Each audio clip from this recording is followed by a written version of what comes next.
পরবর্তী প্রশ্ন হচ্ছে, আমার প্রশ্ন হল, হুসাইন রাদিয়াল্লাহু আনহুকে কে মেরেছিল? হুসাইন রাদিয়াল্লাহু আনহুকে কে মেরেছিল? হুসাইন রাদিয়াল্লাহু আনহুকে মেরেছিল কুফাবাসীরা। ওবায়দুল্লাহ বিন জিয়াদ, পাপিষ্ঠ, নরাদম, এই মানুষটি হুসাইন ইবনে আলী রাদিয়াল্লাহু আনহু তাকে কারবালার প্রান্তরে আটকে রেখে পরিবারের পরিজন সহ এই মানুষটির সাথে যুদ্ধ করে, পারিবারিক যুদ্ধ, এটা অনেকটা অসম যুদ্ধ, সেই যুদ্ধে তাকে শহীদ করেছিলেন। আমরা তাকে শহীদ মনে করি এবং এইটা এই জন্য এই কারবালার প্রান্তরে যারাই মারা গেছে সবাই এই মাজলুমভাবে শহীদ হয়েছেন, এদের জন্য আমরা রহমতের দোয়া করি, এদের জন্য সন্তুষ্টির দোয়া করি এবং তারা মাজলুম হয়েছেন জায়গায় জায়গায় বলি। কে করেছে? ওবায়দুল্লাহ বিন জিয়াদ, অর্থাৎ কুফার গভর্নর, ওই সময় যে গভর্নর ছিল সে করেছে, সেইটা করেছে। কুফা বসরার গভর্নর যে ছিল সেইটা করেছে। আর তখন কারা করেছে? কুফাবাসীরা। এর মধ্যে বালাউই আছে, এর মধ্যে সীমার আছে, সীমার গাসানি, তারপরে ফোলান আল বালাউই, নাম তো মনে আসতেছে না, বালাউই, এরা বেশ কিছু বেদুইন, বেশ কিছু নিষ্ঠুর প্রকৃতির মানুষ, দিন থেকে দূরে, এগুলো দিনের কিছুই বুঝেনি, তারা হুসাইন রাদিয়াল্লাহু আনহুর গায়ে তারা হাত চালাতে পেরেছে। এই পাপিষ্ঠ মানুষগুলো এই কাজটি করেছে এবং তাদের সেই কাজে যে সবচেয়ে বেশি ইন্ধন জুগিয়েছে বা যে এই কাজটি করার জন্য পাঠিয়েছে সে হচ্ছে ওবায়দুল্লাহ বিন জিয়াদ। ওবায়দুল্লাহ বিন জিয়াদ নিজেও সবচেয়ে বড় শয়তান, তার বাবাও খুব খারাপ লোক ছিল, জিয়াদ ইবনে আবি বলা হয়েছে তার বাবাকে। এই এরা দুইজন ইরাককে কঠিন শাসনের মাধ্যমে ইরাককে নিয়ন্ত্রণ করত। ওবায়দুল্লাহ বিন জিয়াদ তরবারি আঘাতে নিয়ন্ত্রণ করত, যাকে পায় তাকে হত্যা করতো, এইভাবে নিয়ন্ত্রণ করতো ইরাককে। আর ইরাক ছিল সবসময় শয়তানি জায়গা। এখানে এই পূর্ব দিকে এই জায়গাতে সবসময় বড় বড় সমস্যা তৈরি হয়েছিল, এর মধ্যে এটাও একটা। ইরাককে যেটাকে বর্তমানে ইরাক এলাকা, ইরাক এলাকা, এটাই অধিকাংশ আলেমের মতো এটাই রাসূলুল্লাহ সাল্লাল্লাহু আলাইহি ওয়াসাল্লাম যাদের জন্য দোয়া করেন নাই, নাজদ বলতে এদেরকে বোঝানো, এই জায়গাকে বোঝানো হয়েছে, কারণ এটা ওই দিকের এলাকা। এই জন্য সেই হিসাবে আমরা দেখি যে ওবায়দুল্লাহ বিন জিয়াদ সে হুসাইন ইবনে আলী রাদিয়াল্লাহু আনহুর হত্যার জন্য সরাসরি দায়ী। এখন প্রশ্ন হচ্ছে, ওই সময় খলিফা কে ছিলেন? ওই সময় খলিফা ছিলেন জিয়াদ ইবনে মুআবিয়া রাদিয়াল্লাহু আনহু।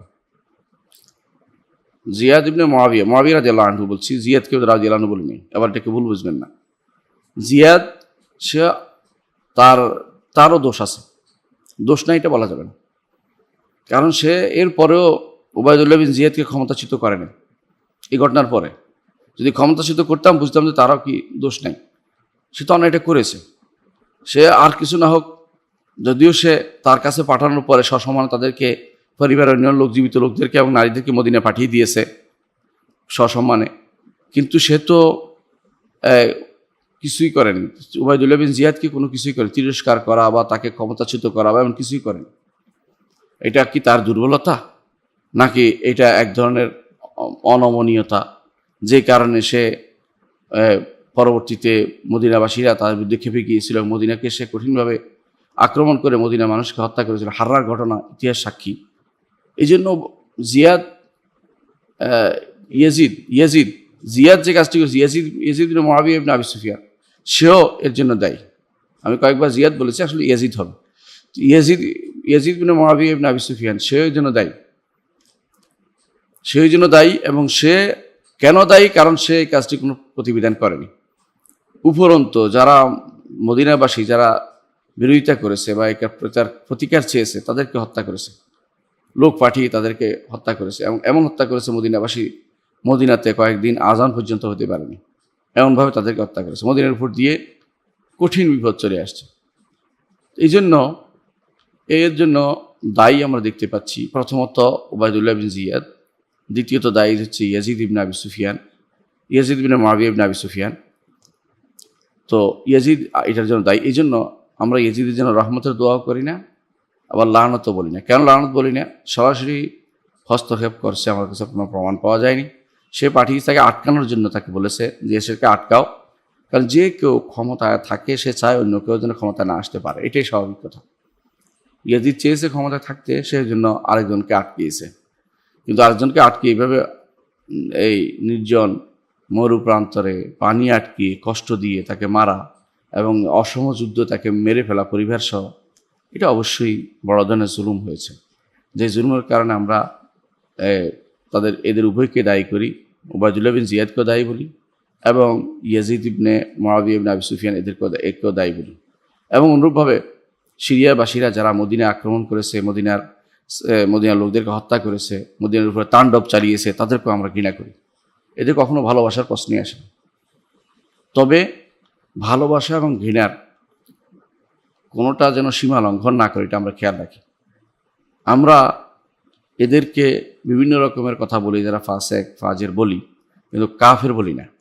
দুর্ভাগ্যবশত আজ কিছু মানুষ তৈরি হয়েছে যারা গুনার কারণে কাউকে কাফের বলতে দ্বিধা করে না। ইয়াজিদকে আপনি কাফের বলতে পারেন না, আপনি ফাসেক বলবেন কিন্তু কাফের বলবেন না। এই জন্য দোয়া করেন না, কিন্তু তাই বলে আপনি তার জন্য লানত করার দরকার নেই। কারণ কেন লানত করবেন?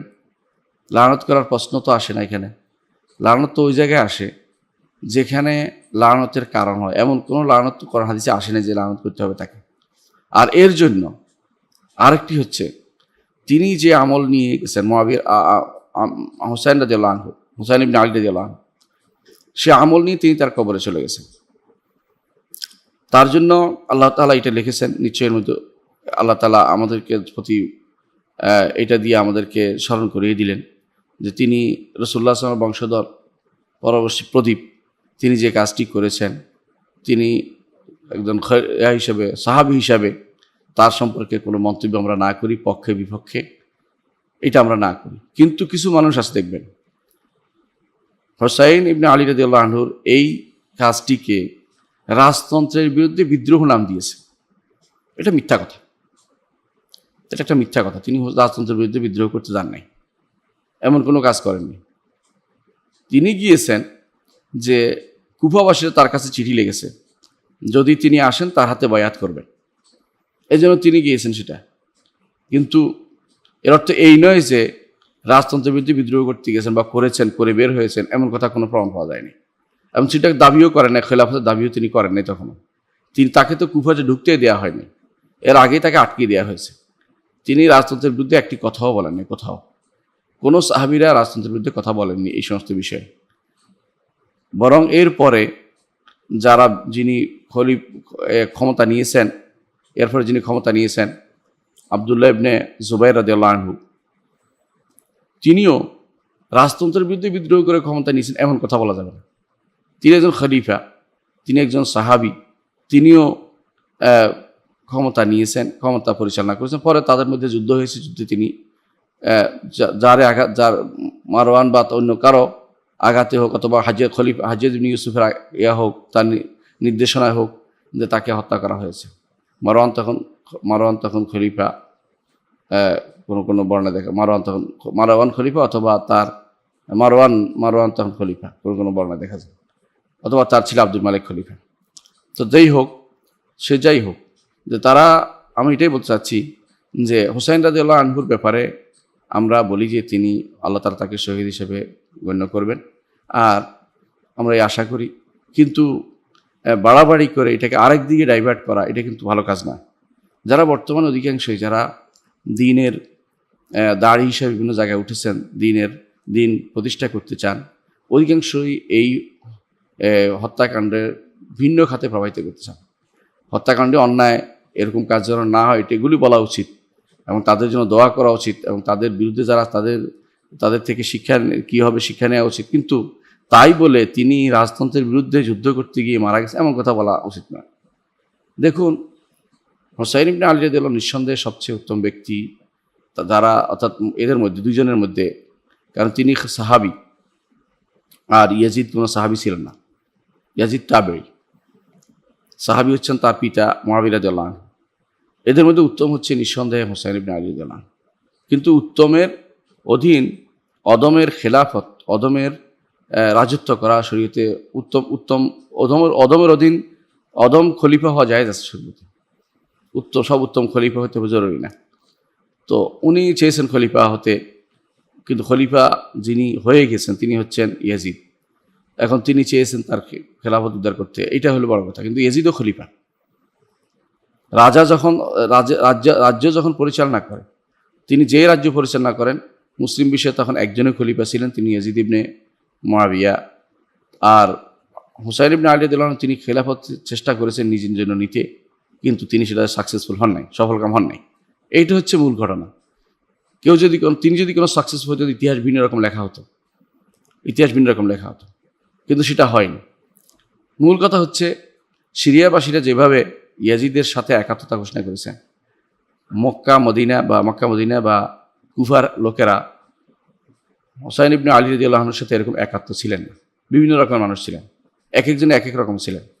কেউ এই দায়িত্ব নিতে চাননি, কেউ নিছেন, কেউ বিরুদ্ধে গেছেন। এমন অর্থাৎ যারা বিশেষ করে কুফার লোকেরা হুসাইন ইবনে আলী রাদিয়াল্লাহু আনহুর প্রথমে ছিলেন, পরবর্তী পয়সার লোভ বা অস্ত্রের ভয়ে তারা ভিন্ন পথে চলে গেছেন।